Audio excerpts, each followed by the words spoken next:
And I'm going to instruct the justice Bwatabikola ajja kugenda. The moment he doesn't write a letter, I don't get it. And I'm going to instruct the justice Bwatabikola ajja kugenda. And I'm going to instruct the justice Bwatabikola ajja kugenda. And I'm going to instruct the justice Bwatabikola ajja kugenda. Advert ani akawandiika okugenda eri kubanga twagala kati kubata sikinga bawandiikire direct mu secretariat ewa minister oba permanent secretary ebintu gye byava nti enjeru tuyimiridde bubi ebintu bwebiri ebifo tuve wano olwaleero bye twogerako nga tubirambise nti kino na kino na kino era njaga kusaba tawunikira akayennyini ekyo abakikulembera. Copy the speaker, it means you have been copied. They will copy this house automatically. So, yes, abantu buli lukya bali batuvuma buli lukya in this municipality. And even in the center, they have bad image, they have bad record on Njeru.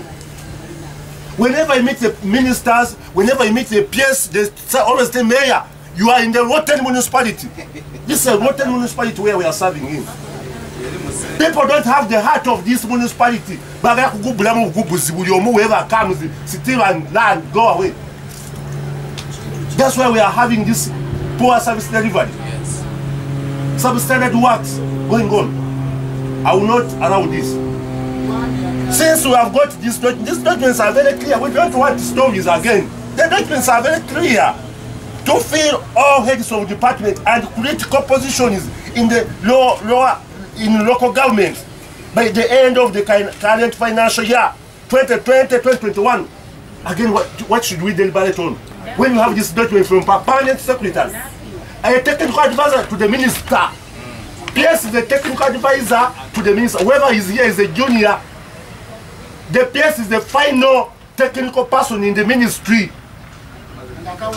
An accounting officer. We have a documentation is here. Mikwano Jango.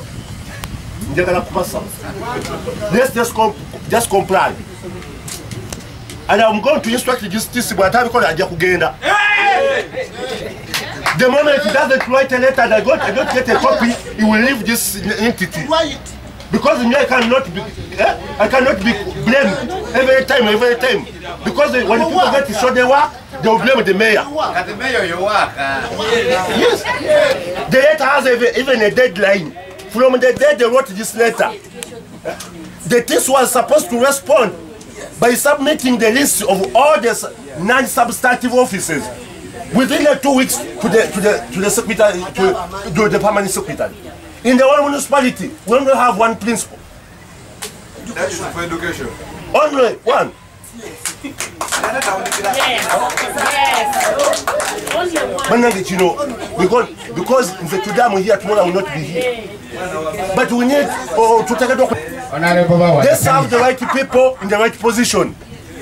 And good enough, it has been tabled clearly that the wage bill is there. Ogwokulumirirwa nje tutagutunuulidde oleeta otya leero n'ogamba critical positions omusajja yawandiise oluzungu wali n'awandika critical positions gwe n'oleeta pota kye kizibu kye tulina wano mu Njeru. Ekintu ekirala asikaali bye bizibu bye tulina wano mu Njeru ebiri critical biri technical nnyo ntino ebyo bibanga biri awo ebiba tebiriwo tesobola kutambula. Otunuulidde Njeru municipality omutima nene ku divisions eriyo ebizibu. These people of ministry came and they were held in Kyambagu on a wire there. The divisions people are acting, Mr. Speaker. And one of the challenges, wherever we sit in these meetings, Mr. Speaker, they tell you, we lack manpower. Our challenge is manpower. It became a song. Why don't you recruit? We don't have wage bill. Wage bill has come. You are now dildaling, Mr. Speaker. Mr. Speaker, but this is crucial. However much our mayor who has work all the time, who tells his voters that he has work, why do you measure your work? By having incompetent staff? By having gaps? If it was a mayor here acting for 6 months, oh my honorable member of parliament now, they could have already replaced.